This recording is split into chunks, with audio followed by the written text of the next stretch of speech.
بسم اللہ الرحمن الرحیم۔ السلام علیکم ورحمۃ اللہ وبرکاتہ۔ ناظرین، امید ہے آپ لوگ خیریت سے ہوں گے۔ آج ہم آپ کے ساتھ زکوٰۃ کے بارے میں نبی پاک کا فرمان شیئر کریں گے۔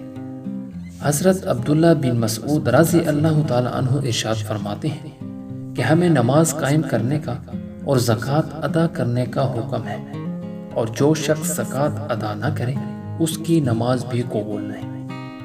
ناظرین، یعنی نماز پر جو ثواب اللہ جل شانہ کے یہاں سے ملتا وہ بھی نہیں ملے گا، اگرچہ فرض ادا ہو جائے گا۔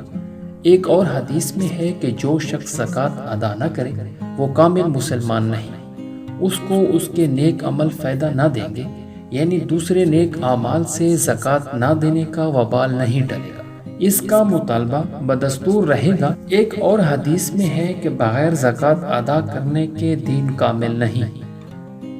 حضور اکرم صلی اللہ علیہ وسلم کا ارشاد ہے کہ حق تعالی شانہ اس شخص کی نماز کو قبول نہیں فرماتے جو زکوٰۃ نہ دیتا ہو۔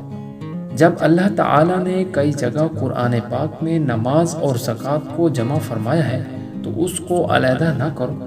علیحدہ کرنے کا مطلب یہ ہے کہ نماز پڑھی جائے اور زکوٰۃ ادا نہ کی جائے۔ ناظرین، اللہ تعالی ہم سب کو زکوٰۃ ادا کرنے اور پورے دین پر چلنے کی توفیق عطا فرمائے، آمین۔